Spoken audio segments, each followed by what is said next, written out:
All right. Well, Ken is eating his cookies. I'm gonna do the intro here. It's good to see him, dancing away there. Yeah, I see you, Ken, busting out your dance moves.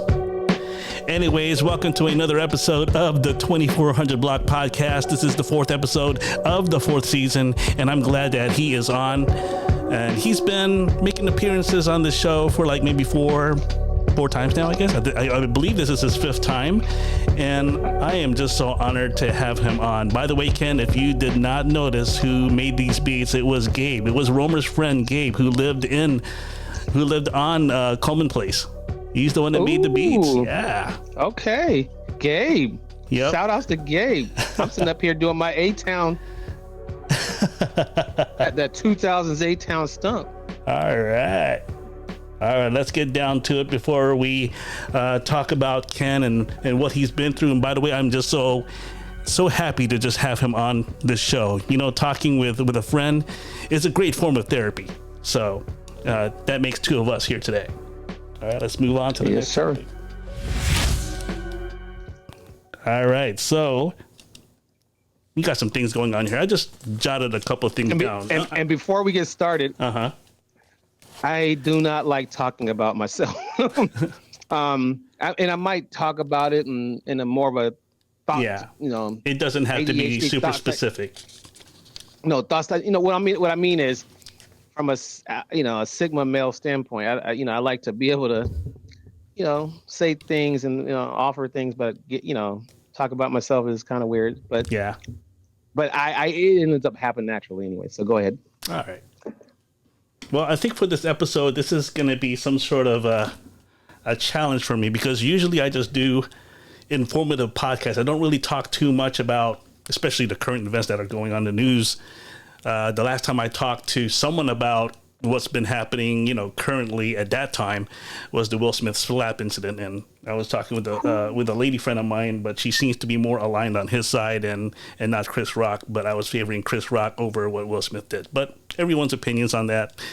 It happened. So hopefully these two have moved on in their own respective ways. So this is it's with the baby powder. That's how they moved on. Yeah. They doing it in the background with baby powder. All right, then your turn. To be honest though, I wish it could have been handled differently. Like they may have spoken, off stage or something, rather than it being in the center of attention. That was just, it just felt surreal for that time. I think, to be honest with you, everybody feels shocked, but for them it was a buildup, and they're like anything. It's like a hyper focus. It's you and him. And no one else. And in that moment, what you're actually going to do based on the buildup happens. Everybody else is, oh, wow, I did not know. That's crazy. You represented the black culture bad by slapping another black man. And the truth is, no rational person would get up and slap someone without some kind of triggering aspect. And in this case, a long term, they have history. So, you got to connect logic with actions instead of just going, oh my God, that's worse. And then you don't even, and then go back to your business because you're not even attended to that business. You're just, and I hate to say the word trolling. You're just basically trolling information, getting to speak on it. And you're not going to do any research. You're not going to go dive in any further. You just get to be a part of that. Hoorah. That was fun. Let me get back to my life.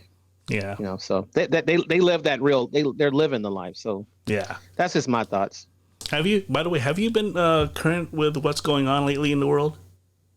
Even though even though there's a lot of busyness probably going on in your life? No, that's the truth. My life is always busy, has always been busy, and I stay to the grind. I keep my nose to the grind, and I'm glad I don't stay up unless it whatever's percolating in the world, trickles down into my driveway. I don't worry about it, because if I'm worrying about somebody else's business, I'm not taking care of mine. So very, very well said. That's exactly why I said about the Will Smith Chris Rock thing. What is it? Why is that my business? Yeah, that's true. It's a reality TV show that I don't want to watch. By the way, I am very old school. When I jot something down, when I jot ideas down, I just, jot it down right here in a notebook with a pen. Oh, that's it's like having a Rolodex. Let me go look up my homeboy's phone number. And I did this. Oh, really? I did this thing for the last 35 minutes. I didn't know I could write that much in 35 minutes. So.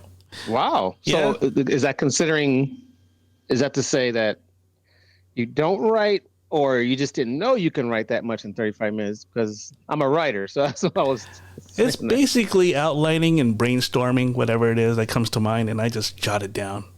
So it's been a part of my thing ever since I was small. Ever since I was in elementary school, they told me about the power of brainstorming, and I'm sure a lot of people still utilize that feature, especially those future writers out there. Yours truly too. My Apple Notepad is my everything, because I can actually push in if I forget what and usually everything that I brainstorm is a business idea. I just type in idea or business, or put the flash bulb that comes after it. Everything comes up. That's why I like it. Other ones, like, I have to pick through crumbled pieces of paper. No, that would never work for me. All right. But power to you, man. I appreciate the old school. That being said about, writing and all that, okay, this is one of the subtopics I like to talk about and give me your thoughts on it. What do you think about Chat GPT or artificial intelligence? What is your take on that? Chat GPT, artificial intelligence. Mm-hmm. I'm going to give you, of course, I'm going to give you two sides, but I always like to play devil's advocate in a lot of things. I love it. I'm a digital media guy, right? So, man, and have I even entertained it? No, because I'm an artisan. I would like for myself to have an original piece.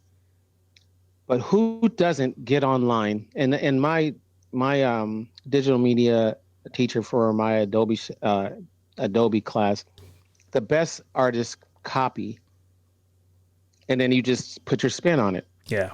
And once you put your spin, it's literally original work. Mm-hmm. Now, does everybody do that? No. Then there's the originators who are just out there in the cosmos doing their thing. Those people, they're the reason why the artificial intelligence even exists. But I've heard it going around, and my version of it being used, being a truck driver or a truck driver-ish right now, we'll talk about that later, is trucks going automated, and AI is handling it from a satellite along with the web software and yada, yada. And truckers are going to get outsourced by AI. Mm-hmm. But the one movie that I always refer back to is The Matrix. AI, even if it wanted to take over, still going to depend on us for energy if they want to take over. And we're still humans, because the universe, we're the image of greater intelligence. And if our AI, keyword A as an artificial, is not greater, it's a byproduct of us. It will never be any better than what we've created to be. And even if it tries to outsmart us to be, then it's gonna basically be created as another species, because the universe has now said, oh, this AI, I want to make something new. Thanks for creating that. So the trucking industry has saw that, and I think it's just going to be a tool even for the next 60 years before it's maybe 20, because of Elon Musk, and he sparked a revolution with the car industry. The next one would be a company that I work for, and the company is called Variant. This is not a plug. Mm-hmm. But they, in truck world, we have load planners, driver managers, and the driver managers, they give us our loads, and then they kind of track between us and and customer service and the customer. Customer service kind of deals with the customer directly as far as timing. Mm-hmm. The agent or driver managers themselves. Actually, I'm sorry. Let me back it up a little bit. Okay. Load planner, driver manager. There's somebody that, no, I guess customer service deals direct with the customer, and the driver managers make sure we're, like a coach is upholding the play. So there's the AI there is called Vector, and Vector handles it all based on your hours of availability, based on your estimated time of arrival, and then your projected time of availability, which is when you believe you're going to get there and be offloaded and ready for the next load. So AI will then take all that and boop, give you a load, boop, have your next load ready, boop, you put your home time in there, and boop, have your next load ready for you. Have it already set up by the time you're ready to go home to get you headed back home. Now, here's the funny part, and it's not really funny because every company that's new goes through this. Growing pains. So, with Variant, I was working, and the first thing they had something revolutionary. We were driver ambassadors, right? And we got what I call a network marketing style compensation plan, where we got $2,000 for every buyer who signed up on running their first load, and then 2 cents for every mile they drove while we sleep. The network marketing thing. Get money while you sleep. Oh, passive income. Somewhere within 3 to 4 months, everything changed. The AI was down, and driver managers, the people, because the people were still monitoring the system. A keyword matrix, the energy, had to kind of take over. They never told us that Vector was down. They were operating as if. Now, because I'm me and I'm not stupid and I can see things that are changing that don't match, I was like, hey, you know what? This is not happening the way you guys said it was. And then they eventually told me that the AI was down and they're working on it. So that's my take. My take is that it's a great tool to plagiarize our lives. But what happens with plagiarism, it's not well researched enough for you to get away with it because it's not your work. Your work as a human being shows, because even if it fails, you don't have to go deep within something to see where it's happening because you know the intricacy. But you have AI build it out for you. You kind of lost because now you're cutting off a part of your brain that would have been doing that one thing, and AI is doing it. So it's a handicap is kind of what I'm getting to. It's great, but I think we have at least, now this is where I'm going to give a big number. We have about 60 years before it is fine-tuned and AI is popping and it has emotions, whatever. 60 to 80 years before it's really, really in place. And if you think about the industrial age, the information age, and right now I believe we're in an age of enlightenment.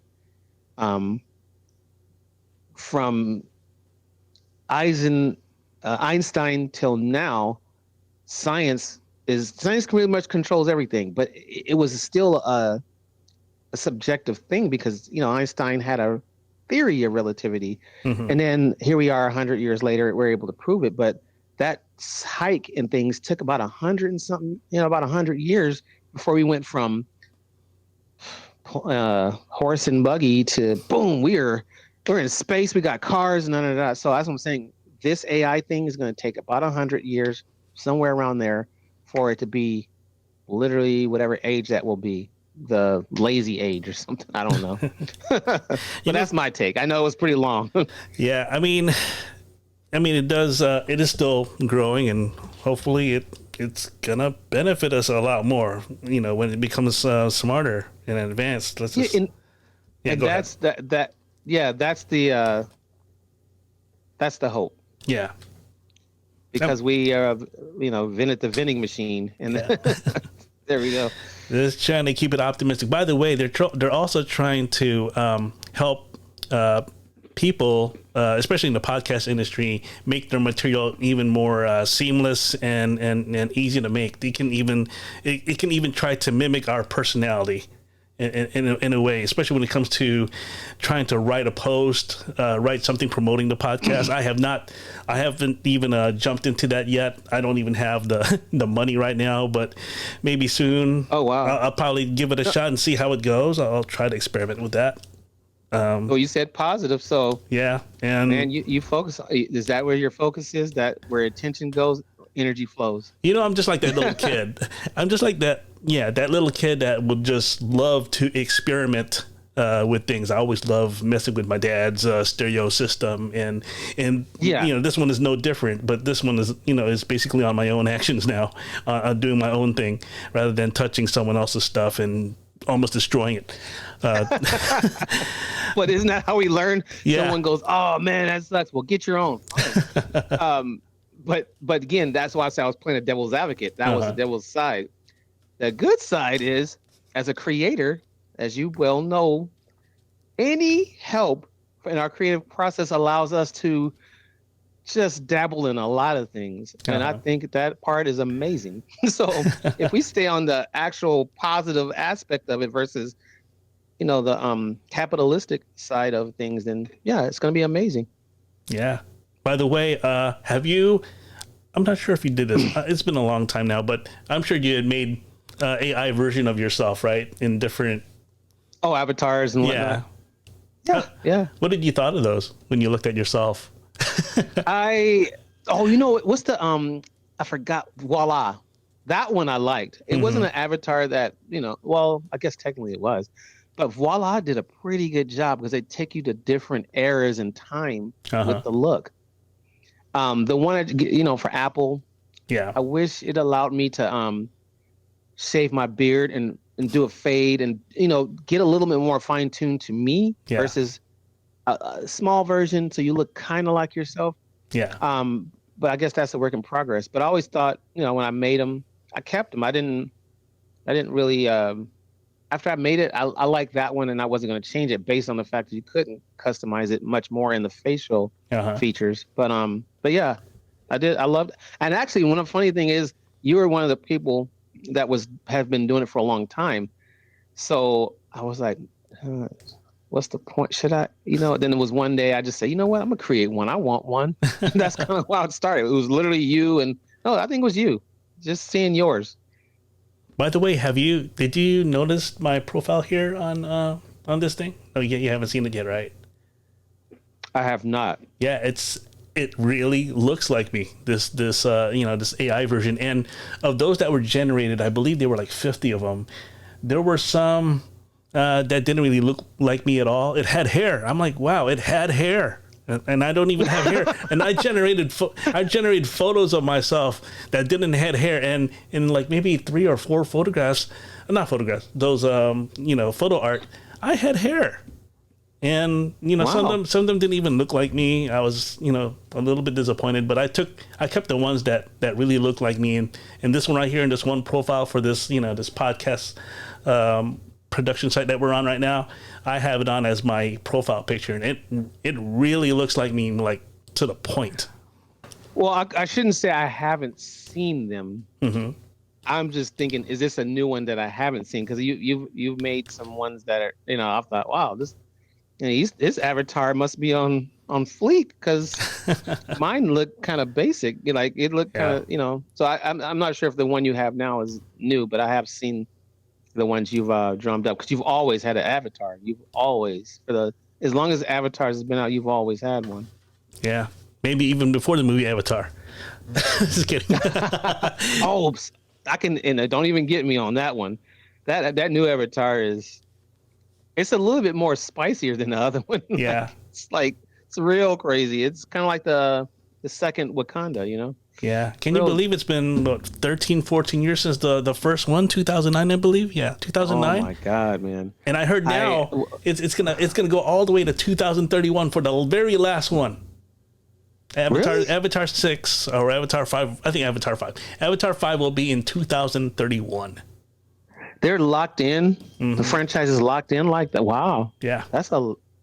What is that? How many? 10 years. Okay, that's about normal as far as episodes are. What's the word I'm looking for?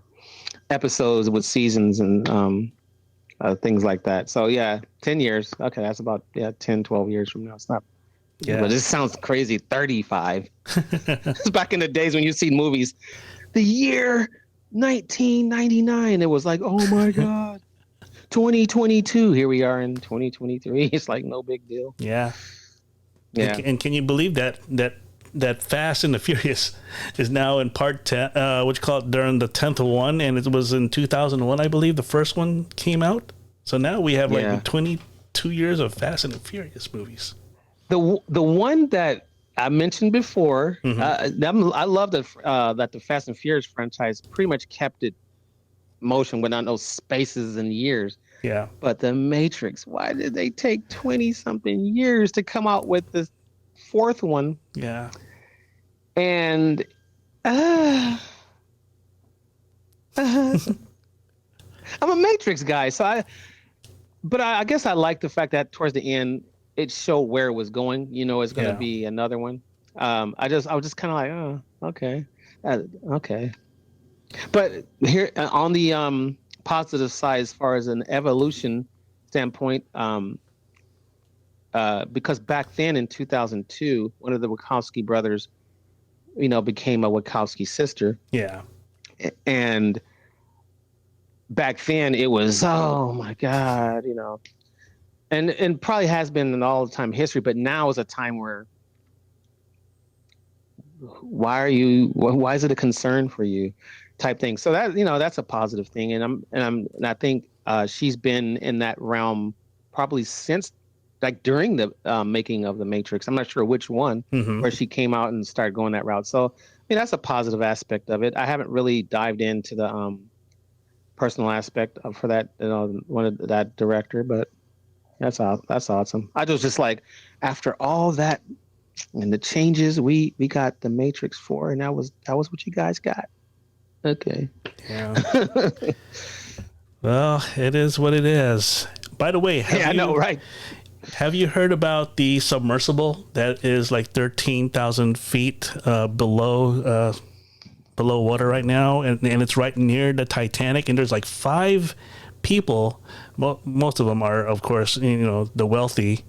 They're in this thing, this transport thing. It's like it's like a little small submarine, and it's powered by a game controller, and somehow that game controller was defective. It didn't work, and they're stuck below sea level. And I believe it's just a few hours now, supposedly, that their oxygen levels gave out. So that means death, right? The last I checked. It's not looking good at all, and they're trying to get you know, a crew out there to try and see what else they can do. I'm holding out hope too. As much as I would like to pull for a miracle, it just doesn't look good right now. Well, I mean, the wealthy are the pioneers of our evolution as humans. You know, in our realm, not from just the natural realm, the way the laws of the universe work, but just in our realm. They had cell phones back in probably the 50s. You know, like, you know, if you think about it, the government had it, then the rich had it, and so on and so forth. Yeah. But, you know, that submersive environment is the same thing as space. You know, $21 million, you can go to space if you're rich. So I think whatever happens as a result of that, the positive thing is that we've been doing it since the 60s. So the likelihood you'll get stuck out there at this point would be like, okay. But that one, I don't think no one's really ventured into the living like the Atlantis idea of being in the depths of the water. So that one is a scary because the pressure, you know, the pressure of all that water up on you, and you would have to be a rich person that has made sure, because you're rich and you kind of created an empire, to make sure all the research behind being that down there that long at least is well researched before you get in. And I'm going to assume that if you have all that money, you have all that to make sure that's happening. So I'll just say that, yeah, I hope that whatever's happening, they pull through, because, you know, I like the idea of being able to Titanic is one of my favorite historical events. So being able to be submerged and just kind of in a ways live down there for months, exploring it, make maybe an underwater museum. Yeah, it'd be great. But as a military person, That's why there's Memorial Day. There's people that have to take an L, that die in the name of a cause, you know. And I'm not saying that to sound grim, but when you're rich, that's kind of the, you know, the chance you take. Yeah. By the way, this submersible here, you cannot even open it from the inside. It has to be opened on the outside, so they're basically stuck. Oh well, let's think about Infinity Avengers Endgame. You know, he's out there in space, stuck. Yep. After the whole thing went down, so he got back. They'll get back. Just talk to the directors of Avengers, and I think they'll make it. I'm just joking. He'll come up with a plan to help them out.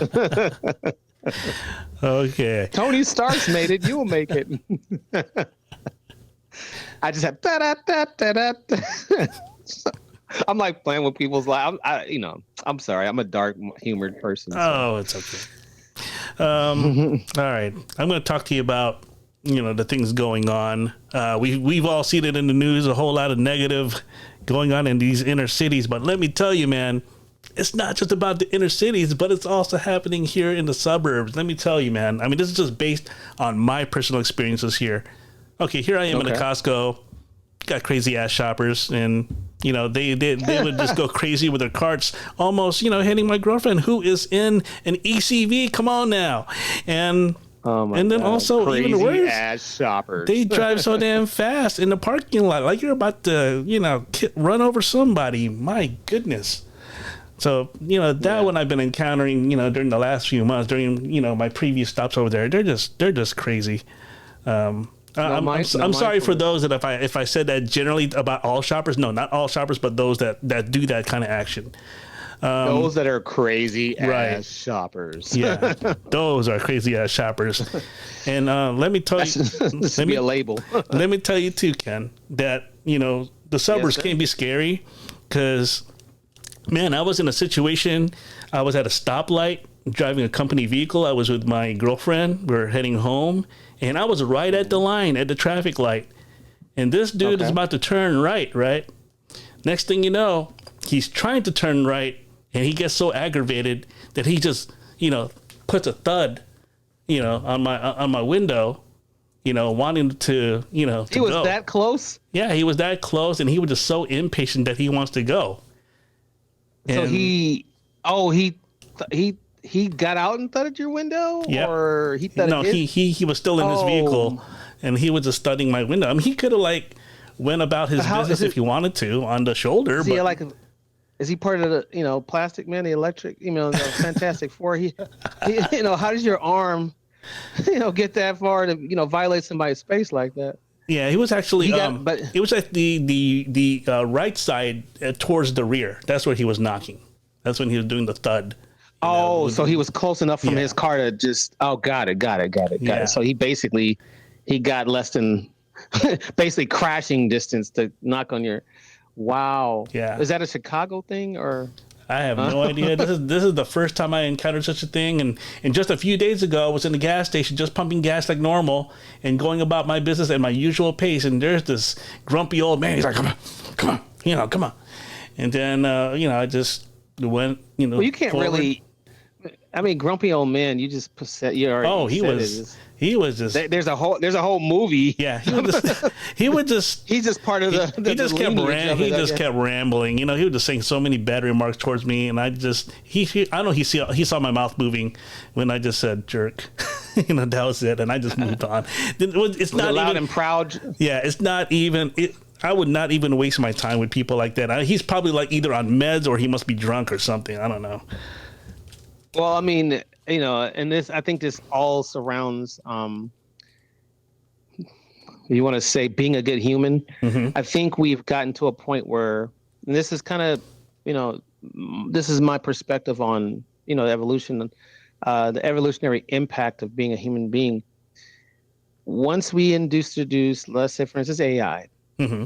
then that has its own subcategories of behaviors attached to it. Cell phones, you're hiding behind it. You can't talk to the person.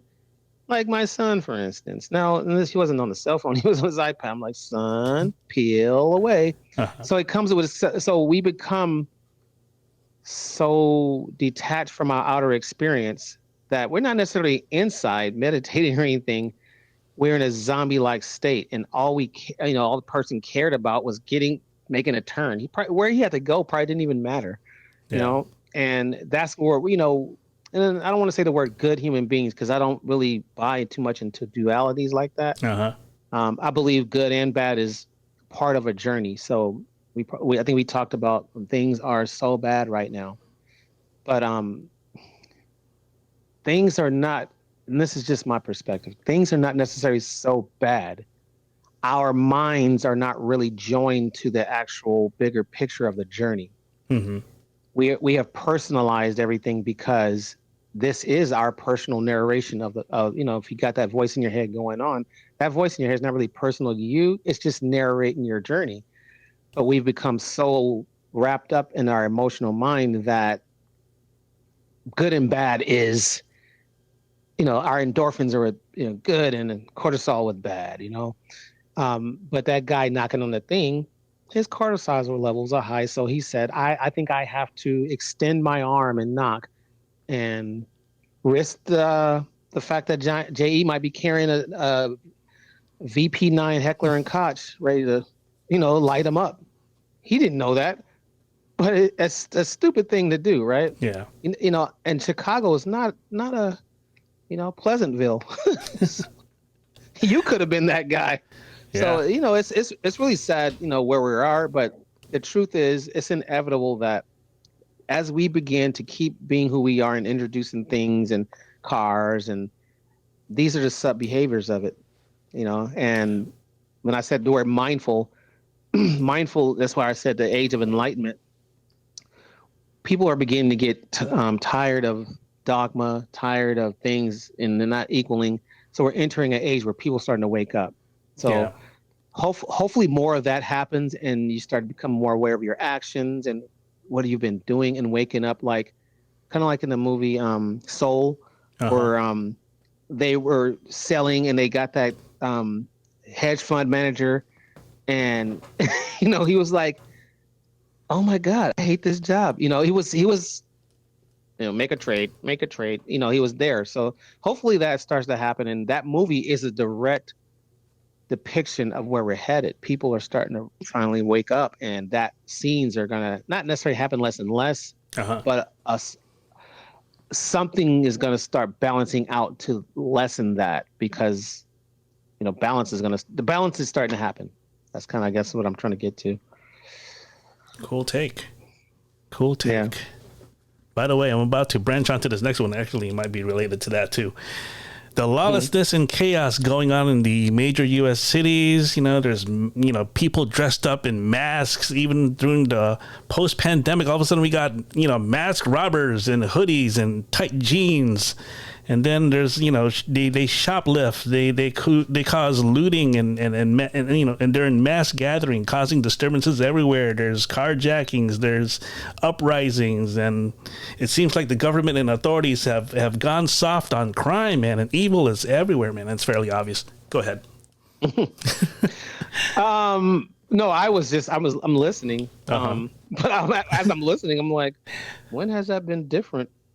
Yeah, I mean, it's just it's just I'm a Californian, so yeah, it's just so sporadic now. I think because of social media, it's just so sporadic now. Back then, it was maybe on a certain area, or maybe it was just as reported as it is now. Back now there's so many leaks, stories abundance everywhere. But back then, it was probably isolated. Go ahead. And now you're referring, like, your statement is post-pandemic episode or events, correct? Yeah. Now,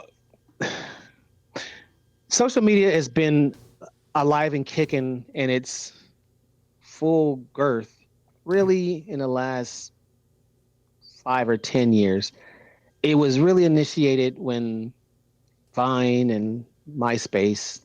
Oh, man, those were fun. MySpace. Fun days. Yeah, but now it's to the point where you can go into ed.com and there's jobs that somebody that was in 2000 what a social media content creator, Mm-hmm. like, but that's a part of our dynamic now. So COVID happens on a platform that's been around for a long time. Now the things that get reported by, here is Channel 5 News and Eyewitness News, Yeah. is not the same as it getting reported, because the actual people that are committing crimes are getting on there and telling on themselves and doing it, Yeah. because it's a platform to, just like what Facebook says, right? Right before you get ready to write what you're going to write on there, it says, "What's on your mind?" Mm-hmm. I think I said this in a podcast before. What's on your mind? And the person's like, "I don't know. Let me go out there and do something so I can Uh-huh. have something to tell you." And that's just where we are. This platform where we are in social media is like a big, humongous mic to initiate crimes and report it. It's like they're their own content creators, but on the dark side. Yeah. And that's, again, and not to repeat things, but when you introduce something, the hackers that were hacking doing this are now going, oh, this. Now you create, like with the Bitcoin, there's new Bitcoin hackers that do different things, Mm-hmm.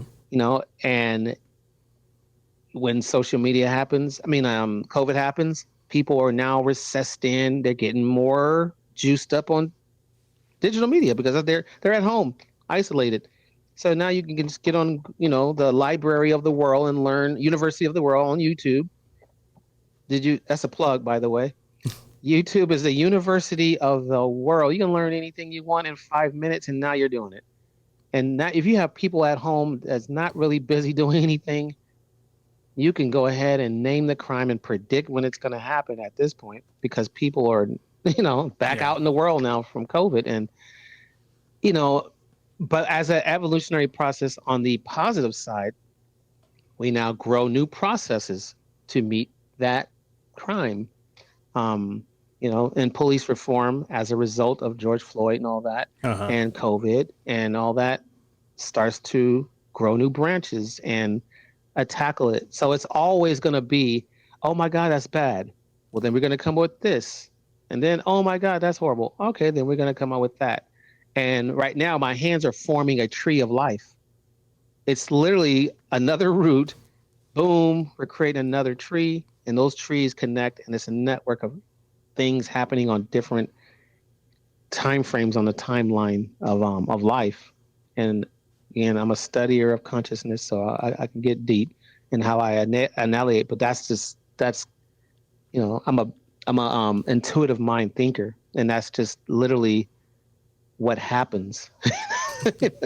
Like we would tell your son, well, this sucks. Well, like in Forrest Gump, that happy face starter, shit happens, like, sorry, son. I don't know what else to tell you, buddy. And it's going to keep happening. Yeah. So, yeah.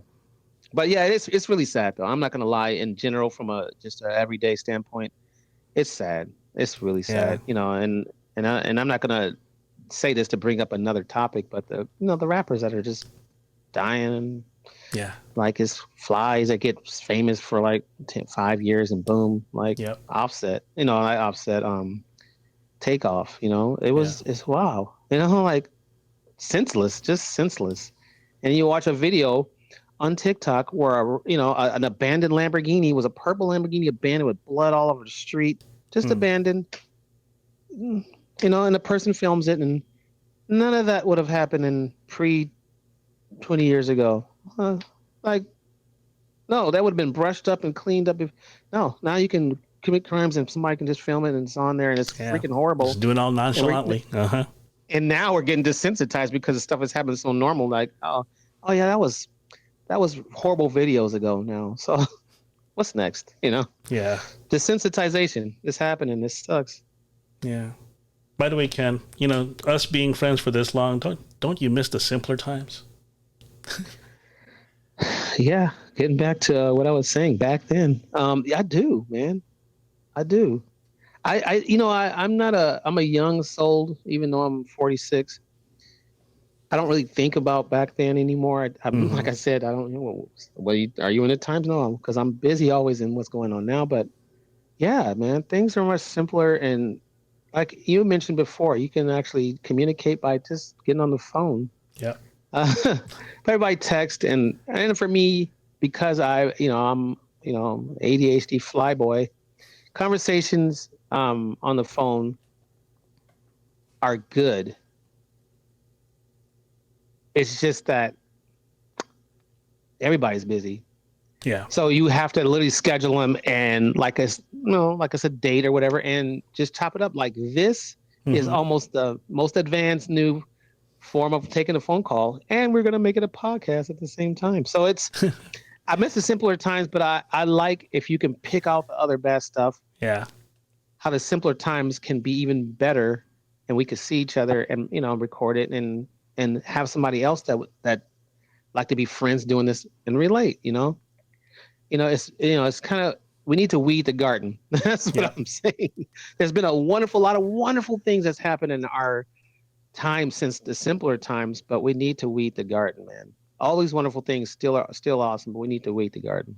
Yeah, I totally agree, man. I wish we could get back to the basics. And I'm in control of my life, and that's what I've been doing lately. I've been trying to, put some of this, social media stuff on upside. I know I've been disappointing to some people who have been trying to chat with me, and it takes like a few days to hear from me. Well, I'm just trying to get back into some sort of, get myself back on the ground here, and just realizing the most important things, and even just having to talk to people one-on-one rather than looking at my phone texting away. So I'm just trying I'm just trying to organize my life as even the chaos can be going on in my own battles. And that's self-care, because I naturally do it. That's why I'm sorry I cannot. My mind capacity could not wrap around watching the news every day. Then I'll come back to what's going on in my life. But that's self-care, even at its basics. Yeah. I cannot afford really to be sitting up there and having major conversations. But I'm not detached from you to where you cannot talk to me. But I'm reeling it in so I can take care of my business. And that's natural, man. It's nothing to be ashamed of, nothing to beat yourself up over. Yep. Because self-care says you can't love someone if you don't love yourself. Self-care says you can't really take care of someone if you don't take care of yourself. So you're really not being an asshole. You're really just cleaning your asshole. I like that. Oh, man. You heard it here first, people. Yeah, trademark that. Yeah, trademark that. I'm not an asshole. I'm just cleaning my asshole. Man, that's going to go viral. This is near to my last one now. All right. I wish news can be informative again and not favoring anyone's opinions over the other for the sake of debating. The world is as bad as it is. And I wish that they would just stick more to reporting with integrity. Your take. Man, it's not even reporting these days. Nope. Let's go back to the rich people thing. Rich people command what news is because it's in their favor for things to get reported, so their stocks go up, so their investments go up, and we're pawns in the process. So we are believing something that ain't even really true or was fabricated. Now, I'm not going to get into the conspiracy thing. This is just my opinion and my subjective truth, because I wouldn't say fact, because I'm an intuitive mind. But why is it that there's left and right news, right? Left and right, Republican, Democrat. What is attached to that? Lobbyist. What's attached to lobbying? Money. So I could almost say fact, but I'm not going to say that because that's stupid to say that. I would never say something that I can't, not even beyond reading it, literally scientifically, personally, and prove it. But that's why I can't watch, man, because it's like, why is it different on another standpoint? If it's news, why is it different on this one? Yeah. That means you're not watching news. You're watching someone's opinion. Yeah. Someone's take, which is not facts. Yeah. It's not facts. So news, if it's not facts, then it's not news. It's just entertainment. Yep. That's the truth. Totally. And I don't like being entertained. I can entertain myself all day with my brain and the creative things I got going on. Why would I want to be entertained with something that's not facts? Because guess what? If I start talking about it to someone and they go, well, that's not true, automatically we're in a debate, right? Yeah. Yep. That's where debates come from. It comes from opinions. And people start talking about their opinions and blah, blah. They're vomiting on each other. When there's someone on the sidelines with some clean facts going, hey, that's not true, guys. You just need to read this. And then we wouldn't have a WWE match, right? Yeah. Nothing entertaining to watch because we'd be talking about facts and then we'd be agreeing. And who wants to agree? So it's unfortunate that everything is a reality TV show, including the news. The news used to actually be facts. Yeah. It used to be where you wanted to watch the news and go, wow, Jeffrey Dahmer, because you've watched Jeffrey Dahmer stuff now. We're only seeing more details of what was facts back then. It wasn't made up, but we're in a different realm of we want to be entertained and I said ADHD because I really diagnosed with it, but we've become an ADHD neurodivergent society, a faux neurodivergent society where we just want to be entertained for the moment. I don't care what the news is. I just want to talk shit, and then say MAGA, or I want to say all lives matter. I want to say black. I just want to represent something so I can start talking. And it's like, why? You're wasting your energy. Like you can be living such a great life if you were literally talking about facts. Yeah. Like you could, but that's just another subdivision of culture. People that just love to talk. Mm-hmm. And you want to call it a troll, you want to call it somebody who's just likes to talk shit, whatever you want to call it, or gossip. It's another form of gossip. There you go. It's another form of gossip. But I'm a facts person, so that's why if you come at me in some news that's factual, cool, I'm watching it. Yeah, more power to you, man. Yes, sir. Yeah, by the way, man, I wish people could be more of a listener, just get to hear what the other side had to say, just making it just as a part of you, just getting to know, what's going on around your world. I just wish people can be like that rather than saying insinuating remarks or trying to threaten somebody, whether physically or verbally, based on opinions, right? Yeah. Just wish, and I think I made up this thing. Mm-hmm. It was funny. It was called the hug dealer. Just going around just hugging people. You ask them first, don't just start hugging people. Mm-hmm. They ask them they want to hug because most people love, don't realize they love the magic and the power healingful of touch. But the other powerful is listening to understand. Everybody wants to be understood. So I don't know what I would call that. The comprende or something. I don't know. Comprende. But the comprende dealer or something like that. But yeah, you're right. If we venture to the world of listening to understand, oh my goodness, there be so many different. There's the trajectory. It's like when you watch Back to the Future and you've upset the time continuum. We would upset the time continuum if we were listening to understand. Honestly, everybody would be like, "Oh my God, that's what he was saying." Like my son will say something. He'll be like, nah, and then, and I'll say, son, go do this, and then he'll go do something else. And I said, son, what did I say? I don't know, because you were in your own head. I get it, and and that's our case. It's ADHD and whatnot, but. And again, in this faux neurodivergent world, no, everyone's in their own head. Everyone's entertained and wanting to do something to entertain themselves. But it would be amazing to upset the time continuum with simply listening. It would be great. Yeah, I would, and that's why I said to myself, I'm, right now my ADHD is shooting and talking and just wanted.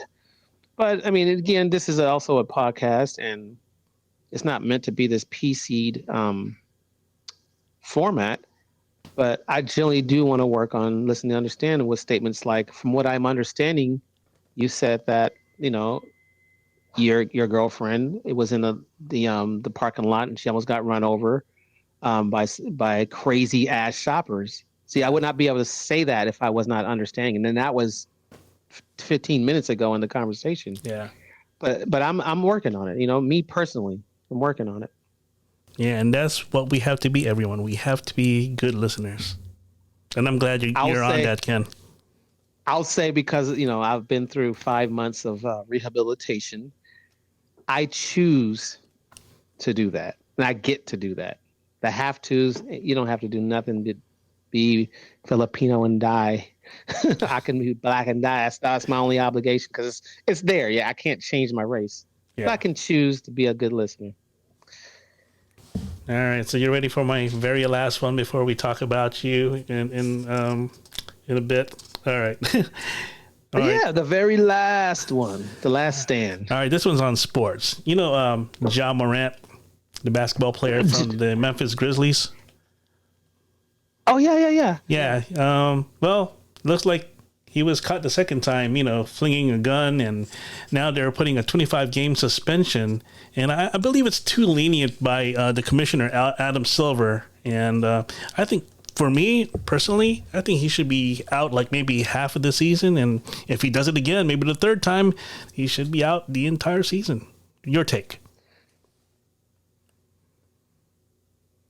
Accountability, ownership. I say it all the time.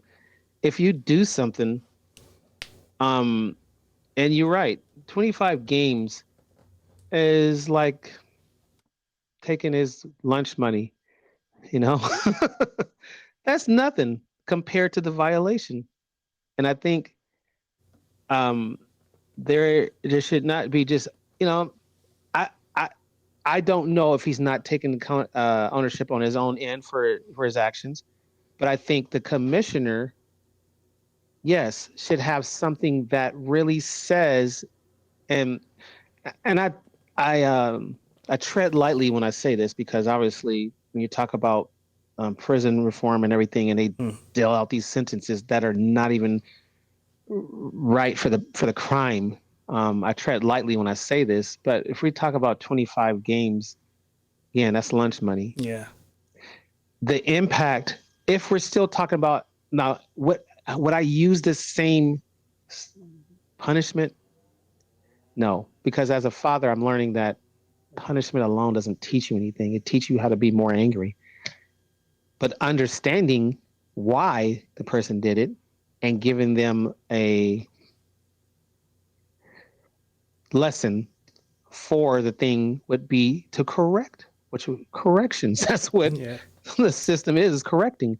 So, but if we're talking about the way he's doing 25 games and not sending a message, but if we're talking about what I'm talking about, hey, a community service that still may even make him money, but still you're learning something to correct a behavior because you are personally learning it.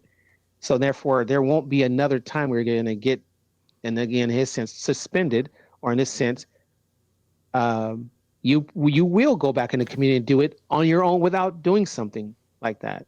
So it's a positive, you know. Yeah. Again, I mentioned positive. This is my made up word. A positive evolutionary impact according to an action, because the action's only happening because of a non-mindful. I can ride my bike with no handlebars type deal. So, again, I'm mentioning something even more deeper. I don't even think 25. It's just part of a rule. You know, you're right. It doesn't even. It's pointless. See, the first time he did it, it was, you know, late into the season, right before the playoffs, and having done this again and then saying sorry again. Oh man. Should be more. See, now you see what I'm saying. Yeah. And I don't mean to bring up my son again, but he's 5 and he's in the developmental stage. So you're able to kind of bring it up as a point. Sorries are a way to satisfy the moment, but not necessarily keep doing with it intentionally. Yeah. But letting the behavior carry on unchecked. So the person's doing it on free spin, just, you know, I'm saying I'm sorry because that's a word that I know that covers it. But you know, brandishing a gun, really? that's that's lives that could be lost if you happen to have a trigger finger, you Yeah. know? Yeah. And is he going to get 25-game suspension there? No. Now he's going to be made an example and get a crime so horrible, which probably I would say probably fits. If you kill someone, that's just my take. But yeah, he's going to do it again. Just like every person who's um, doing something. It's because we live in a world of capital punishment. Yeah. Nothing really should be punishment. It happens in religious sects. It happens in every sect of punishment. Everything should be a lesson. So if I wanted to get you to do something, and this is again something I'm even learning as a father, I don't punish you. I get you intrigued about whatever it is in like almost reverse psychology, but it's teaching you something about something without causing you to, not really want to listen in the first place. Now you can just come say, I'm sorry, just so you can leave me alone. Yeah. So, but if I get into your head and something that you are interested in and I'm understanding you, now we're talking about changing because now I have the whole, from a computer tech standpoint, I have the cover off. I got the motherboard exposed. I got everything, and I can just literally, when we're both looking at it, it's not like I'm just manipulating you. And we can look at what's going on and go, hey, this is probably what you would need to do in order to do that. Would that work for you? Because this behavior leads to this, And if we were doing that, and that's why I get so deep into conversation with things, because I'm really deep into, cerebral Cornchex. I'm really deep into the mind when it comes to actions. Nothing happens without first being consciousness, Yeah. So if you're able to get to the root of it by understanding the person and getting into the operating system, that's when you can affect some change. So Great take. so it's gonna happen again. He's gonna be, it's gonna happen again, guaranteed. And the NBA, the Players Association, they totally disagree with with the outcome of the 25-game suspension that he should have. Oh my God! More. Yeah, but why? I just went. Why? Just why? Why would they disagree with that? No, just your take. I think just because he's done it more than once. You talking about disagree with the 25-game suspension? Yeah, they want to add more. They want to make add it more. longer. Oh, okay, yeah. Got you. I thought you were talking about they were against it happening in the first place. But okay. Yeah. But what's the truth? Yeah, it's going to affect money. Yeah. They're not going to do any more. I think his Nike deal is done. I think it's. Oh man, now we're talking about Kanye West type stuff now. That's a whole nother game of violation. But that man's a visionary and a game changer, and what he did it's not right by any stretch of the imagination. Because we're playing the same game as what the black culture has been through. It's a rallying hate thing. Yeah. But at the end of the day, we're commoners reporting on topics that we will never be able to really make change until we vote on it. Yeah. All right, we're already 1 hour in. I got a couple of minutes to spare, and I have Ken here, by the way. Let's give him a hand. All right, thank you, folks, for the clap there. So here we go in the main event time. Ooh. All right, Ken. Hold on. Tell me how life has been for you, man, the last few months. Try to put it in your own words. Ooh, man, that's a very heavy, loaded question, sir. Uh-huh. It has been the lesson that I've been asking for, really, indirectly. 5 months. I've, what are we in June? Yeah. So, I've been in a mental health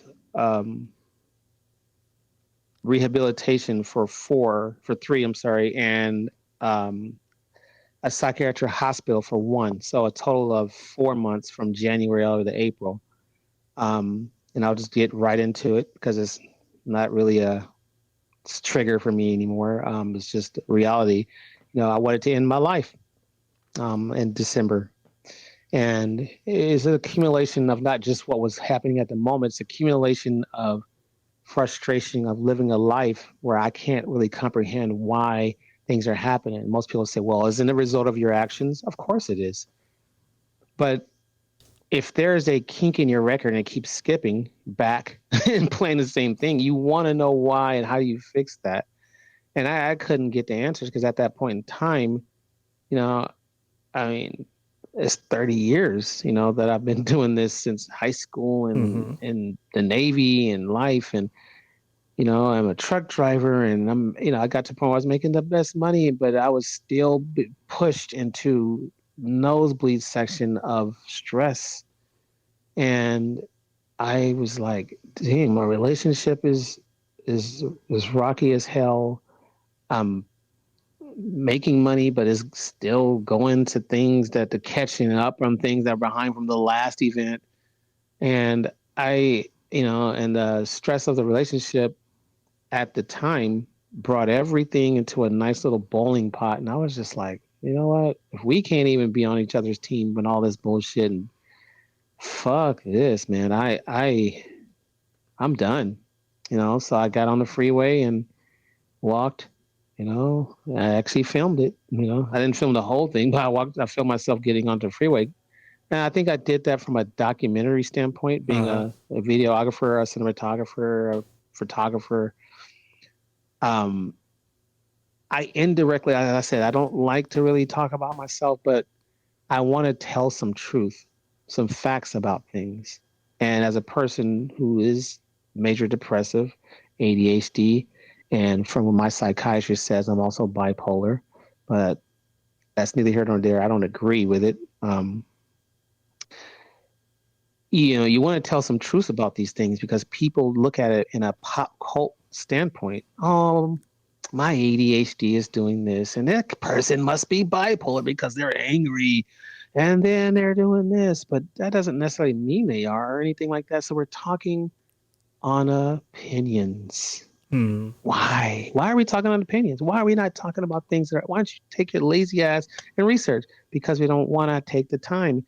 So I got to the point where even when I was trying to tell people about what I struggle with, because if you have a handicap sticker for the person who has a problem, cut off leg, and you can go park in there or, bum leg or whatever you're going through, there isn't one for neurodivergent ADHD bipolar. And we have struggles that we're covered under ADA. But if you don't get the help you need and you don't even know what the help you need, then you're in this little private void of hell struggling with openly, and you don't know how to really talk about it. And it's all coming to a head.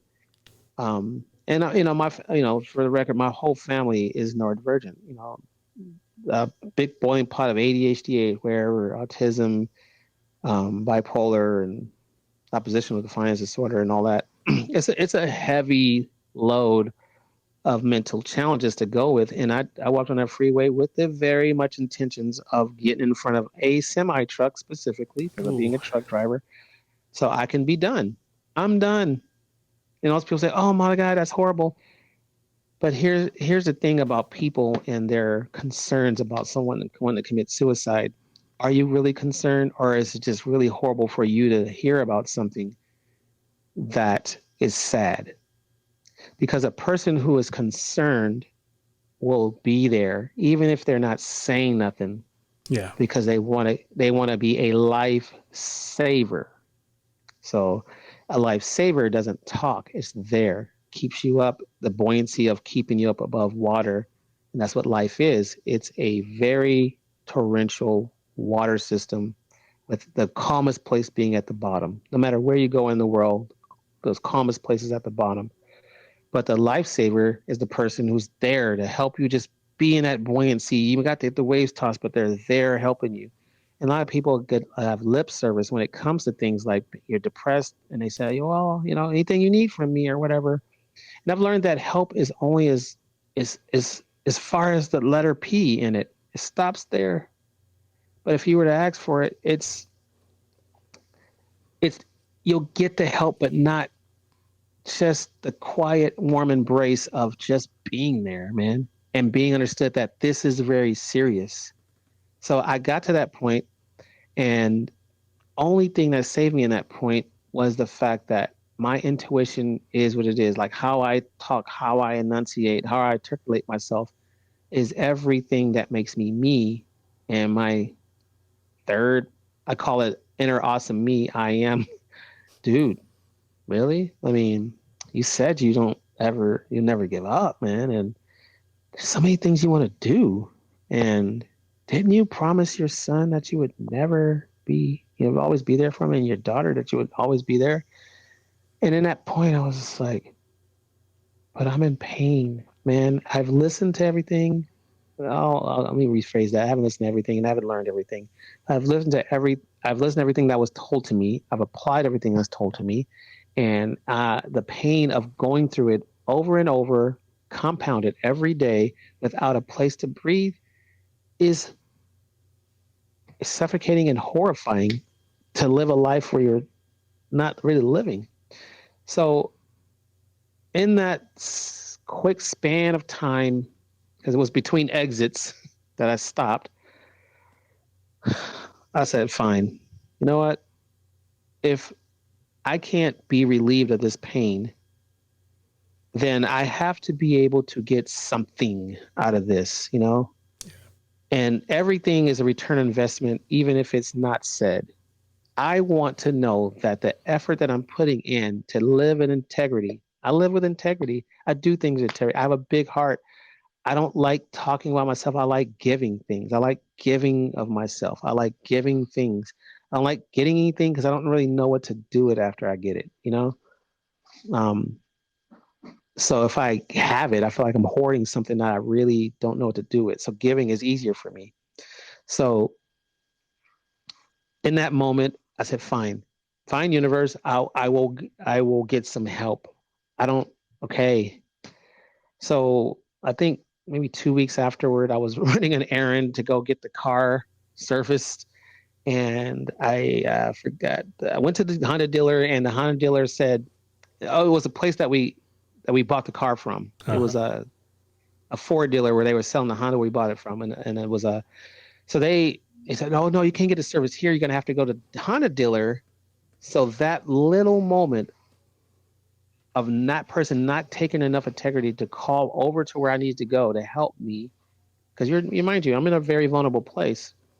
I've already been through the people not helping thing. And they had me go through the runaround. I literally went away from there, went to downtown Redlands, and just sat there for 2 hours on my CSR2 game. CSR2, if you want to pay me for that plug, cool. CSR2 is a really nice game. You can street race. And I played for 2 hours. After that, I called, my girl and was like, I'm going to the VA hospital. I'm turning myself in. I don't know what's going to happen from here, but I don't want to keep existing like right now. So I went in the hospital. I was there for a month, and I learned that I don't feel emotionally safe. Not physically safe. I don't feel emotionally safe. There's traumas, there's things built up. But when I was there, I feel emotionally safe. I was around a lot of people that were having similar things happening in their lives, living around darkness. And one thing that I learned out of anything I've ever learned, I learned it, and this is going to sound a little crazy because it's another podcast, I guess. I had this happen 10 years ago. But 10 years ago, mental health where it is now is not where it was then. And it's still kind of barely a little further from there. But I went in to Kaiser for a week and a half, and then they dipped me out to intensive outpatient program. They told me about self-care and self-love, and all right, we've done our due diligence. Go out and flourish. But that's not That's not how it works, man. If you give someone, send someone to boot camp and you tell them, go, all right, go to the war, and you don't have no training exercises, and after that, no build up.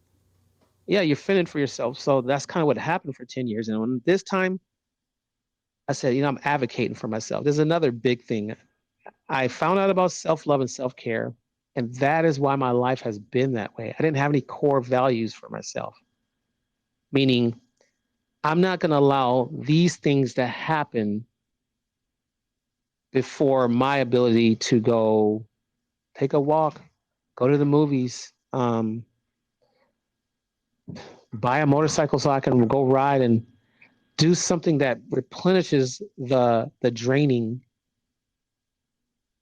And that self-love allows you to be able to deal with those things on a regular basis. So if you have an outlet, a positive one, that gives you back, it might not be a mentor, it might not be a person, it might be a thing, but it's something that you've chosen to give you back what you need to be able to deal. That's self-care. I didn't have it. All I know is keep it pushing and give. Keep pushing, give. And those that have seen me give will give back to me. That is not true because they're humans. Humans are the first law of survival is self-preservation. People will do things for their cells to preserve themselves. Yep. That's different from self-care and self-love. That is literally the, self-preservation. So they will take from you, not even intentionally doing it, but you had your thoughts built on someone else being able to give back to you. And I learned in that month and then that I have to give back to me. Everything that happens to me is one, my doing, and I have to find that strength, that power for myself. Now, on a spiritual note, I personally believe in the universe without a name, God, Yahweh. I believe that a greater intelligence makes this tree grow. I can't. A greater intelligence creates an ocean. Nope, not the pool guy. Um, so there's a natural order that if you pay attention to it is happening every day. It doesn't have to have a book to tell you about it. It's happening. So I was able to really take time away from our hustle and bustle of life that's picking at you and dive within and going, okay, so what do I do now that I'm not on the go, hustling the truck, giving to my family time, doing this, arguing about that, and what do I do? So I had to, I was on a schedule. The only time I'm on a schedule if I'm doing my job at work. At home, I'm not on a schedule. It doesn't. So I was able to take my medicine this time. We go through this, we go through art, and then when I got to, rehab, well, we were restricted. We couldn't have our phones in the hospital. When we got to rehab, we were able to have our phones. We were able to have, and this is just a fact. I was transferred to a mansion at Monterey Behavioral Healthcare, and the mansion was the former mansion of Mac Miller. Now, that is a cherry on the top from what the subject is going into mental health. But I relied on the universe to when I surrendered, fine. I said, this is what I want. This is what I want. This is my return on investment. This is what I want if I'm going to surrender. So I want to be able to be given why this is happening. Give me the answer. I will take it. And if you're still, that's what meditation is. You're still, you will get the answer. There ain't nothing else louder than truth. So in that process, it's just me and truth. And information that's putting mirrors back onto me. And I learned that, yeah, man, I'm a porous person. It's also known as a people person. I don't give myself any time to feel feelings. I don't crying is a waste of time, feeling is a waste of time, and the trauma I've experienced as a kid up till now is what it is. It's a norm for me, you know. That's why I'm more sociopathic in my dealings, because happens. Because that's what it is, and that's my, I'll always be that way because I can't really probably take that away. But I've learned that I have to deal with those emotions. So when we talked about the vulnerable place, if you don't deal with what men call the whining, or then you are literally the 5-year-old, even until you're 55 or 65 or 75, you're still the 5-year-old who doesn't get a chance to be heard and understood. You're Dr. Jekyll and Mr. Hyde, and Dr. Jekyll is the one that keeps you pushing. And Mr. Hyde's like, no, whoa, anger, frustration, jealousy, you can name it, all of them. But Dr. Jekyll is the fight or flight, keeping me alive. And I learned that Dr. Jekyll served his purpose for as long as he could, but that is not going to sustain me for the long term. I got to deal with this stuff, and most people don't, especially in the Black culture. And this is just subjectively saying this, because that's what I'm surrounded by. They don't really, my family don't really too much buy into it, but the mind is real. These are just people kind of like analyze the mind. That's really all it is. And I deal with it. I mean, I'm in group when I was in the hospital, and when I was in there from 9 a.m. to 7, all I am in it is the first group. And then you talk to your therapist twice a week. So then after that, then you're into either a nutrition program, an art group, or a yoga, or it might be sound bath. Reiki, all these. It was not just Western medicine, Asian medicine, different activities, different activity. It was a whole health. So Monterey is great in the sense that it's probably one of the few that are actually taking Western medicine and holistic medicine and bind them together to create integrative medicine and a healing process with a patient-focused healing. And I got to experience that. I asked for it. I didn't ask for Mike Miller's mansion, but I asked for a place that I can be so I can begin to understand why I'm going through this. Because I'm being honest, I don't know why. Even in my analytical mind, my overthinking mind, I don't understand because I need to be pulled out to see, because I'm a big picture thinker, because I was this person, and why is this person doing to me? Now, let me wrong. Right now, I feel myself falling back into, well, where's me? But the truth is, it's not just happening to me. It's happening to you. It's happening to everybody. But I now have the tools right now to go, don't keep it pushing. Express your feeling. Cry about it if you need to, or if you can, and get it out. And for me, music was another way for me to feel. Talking about it got a little old for me, because I'm a talker. I get dry mouth talking. But music was allowed me to really feel. And being a creative person on all formats, I nurtured my voice, in there. I wrote a song and produced it with my music therapist. It was amazing. Shout outs to Monterey, shout outs to Renell Johnson. That was an amazing, amazing journey in that that I had these past 5 months. I'm going to create something like it, myself. And my journey might not be tomorrow, might not be 5 years, but it's going to be created to where people get to know who they are. So we don't have people knocking on cars to prove their point when they're making a right turn. That's going to result in nothing but more anger.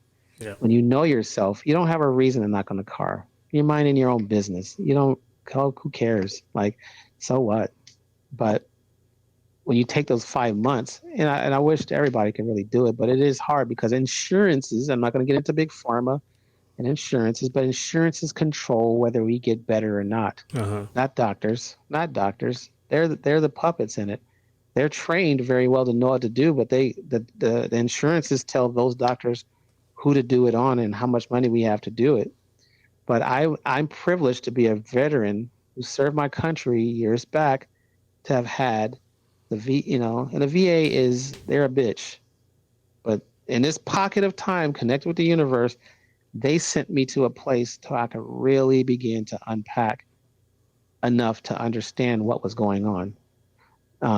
It's a work in progress, because I didn't learn everything now. I can just get out there and I know, but I know just enough to where I'm not going to go, oh, why? But I'll at least, because once you have a paradigm shift, you can't pretend like the information you learned is not there. It's there. Mm-hmm.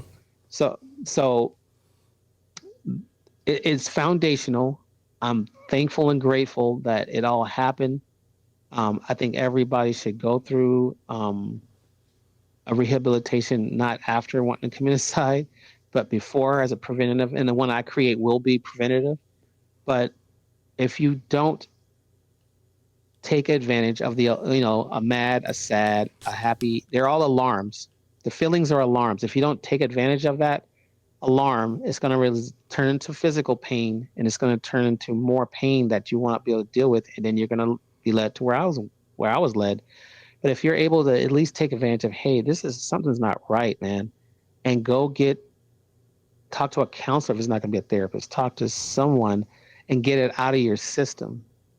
And then if you get introduced to it, meditation, I meditate, when things get tough, it gets tossed around, but I still know how to grab it. And breath work is an amazing thing for getting the energy in your cells. And breathing is life. Breathing is love. Breathing, brings you from here to here real quick, so you can think. And those are tools that I have, and I'll never forget them. And again, here we are now in June, April. It's been hell, man. I ain't gonna lie. Every day I'm like, oh my fucking God, nah. But I know it's inevitable. And we started our conversation off air, as friends, talking about the situations, and I know it's inevitable, but we're humans, and you cannot be what I was, a machine. And I was told when I was in there that I'm not living in the human experience. I'm busy trying to analyze and cascade over the human process that wants to be the 5-year-old who wants to be heard. I didn't want to hear the 5-year-old. That was then. The pain happened then. What am I going to do about it? But like Inception, you can lock it in within a lock-in, within a lock-in, within a lock-in, but it's still there, locked into 10 dreams down, but it's still there. And if you don't get into it, and that happens with thing called EMDR. Mm-hmm. There's DBT, CBT, and ACT skills to unlock these doors. I'm not a doctor, but there's also ketamine, to take you on a medically induced trip to assess yourself. It's technically a horse tranquilizer. And then there's TMS, transcranial magnetic stimulation, for the brain to tap in. There's ones for depression. There's tools out there. But again, going back to insurance, that's how you get them. But they're out there. So I guess the real thing is, are you willing to let those alarms be heard and stop pushing the snooze button to let them be dealt with, so that way your mind can be out here getting assessed and living, So I'm grateful. I'm grateful for you to be able to have had me talk about this, because I kind of got off my TikTok. I didn't really know how I was going to talk about it. I kind of was putting, snippets of my experience on the videos. My last video was me kind of talking about, and it was a little snippet on my freeway walk, because I want to talk about it. But when you come out and the war is right at your feet before you can even leave the hospital, you can't. Not that you can't. You're back at it. You're back in keep it pushing mode. But this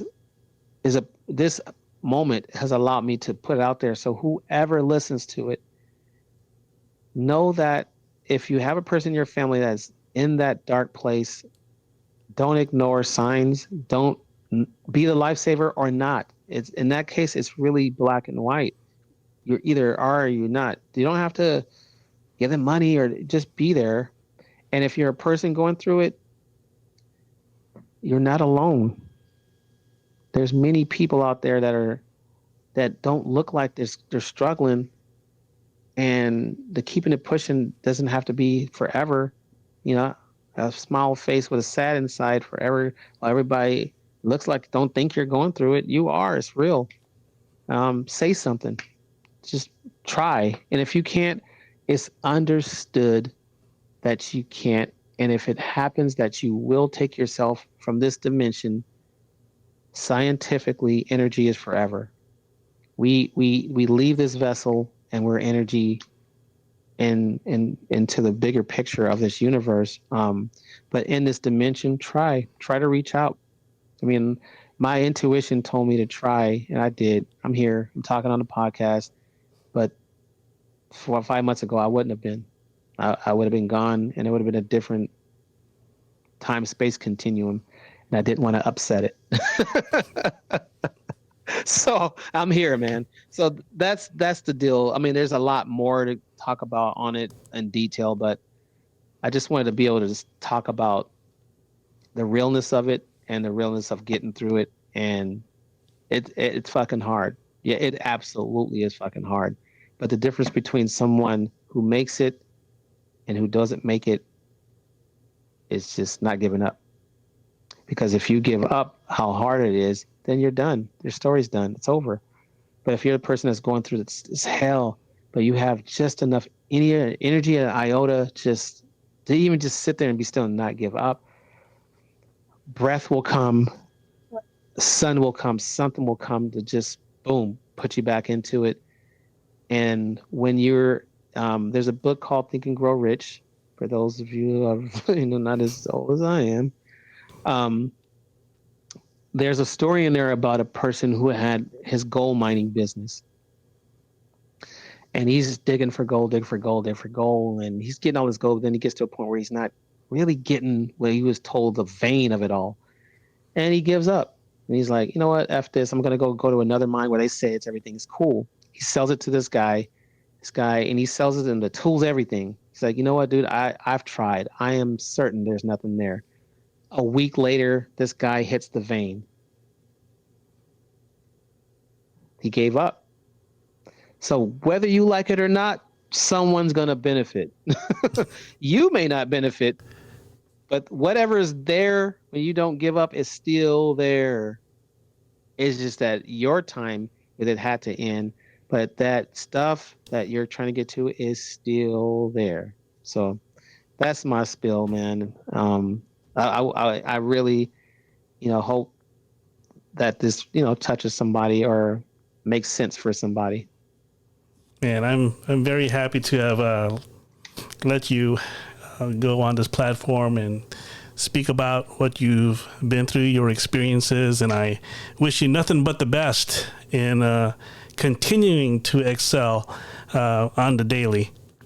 And yeah, and I appreciate that. Yeah, and Ken is gonna be. You too, man. You too. Thank you. And Ken, we know each other, so you too, bro. Yes, indeed. And Ken, I'm gonna try. We're gonna try to make this a regular thing. I can't guarantee it, but I'd love for Ken to be a regular fixture on this show. We need a little bit of some dynamics. He truly is a game changer. So, I'd love to have him on, and we're going to have some guests coming on the show, and they're going to be talking to us, and we're going to have a great time for the next episodes to come. Yeah, and hopefully, again, as I mentioned earlier in the podcast, is that consciousness is everything. In order for us to anything to manifest, it started in nowhere in the mind and came from somewhere. So I really would like to talk about the topic of mental health, because that's just going to be where I'm talking about. And of course, I'm not going to just be the mind all the time, but Yeah, I definitely would like to have you, have me on there, and hopefully maybe be your co-host one day. Yeah. So I mean, that'd be great. This is a start right here, man. You're my guest. Then when we go on to the next one, you will be my co-host. So. Oh, yeah. That's you heard that. We're gonna try to. Yeah, I'm gonna try to pull in some wonderful guests and go from there. We're gonna talk about a splurge of topics. I mean, mental wellness being one of them too. So I'm gonna try to see if I could find some guests that is relatable to that topic. Well, like you brought the other ones in. Mental health is in everything. Yeah. As you saw, if someone's doing crazy things, mental health is in everything's in mental health. So, yeah, it's not revolving specifically on the topics and the things that, science, these names and everything. But yeah, I guess whoever you bring, it's still going to be all, the greater whole is a accumulation of all its parts. Yeah. So, mental health will always be a thing, but it's different aspects of it. So yeah, I look forward to being able to talk about some stuff. All right, ladies and gentlemen, here he is again, Ken Jackson. Yes, sir. Yes, sirski. It's been. They just love you, man. Love you, love your audience, love everybody. And when I say it, no, I really mean it, because the truth is, the universe is love. If you don't got love, you don't got life. Yeah. Love it. Oh, man, the crowd is just rambunctious. Okay, folks, thank you very much for listening to this episode of the 2400 Block Podcast. He is Ken Jackson, all the way out there in California. Yes, sir. And I am J.E. Johnny Rubes over here in Chicago area. I'm sporting the CM Punk shirt. He's back on the scene, in the wrestling scene. So just want to give a shout out for CM Punk. CM Punk. Yeah. All right, guys. Catch y'all later. I feel like the ad-lib guy. Peace. All right.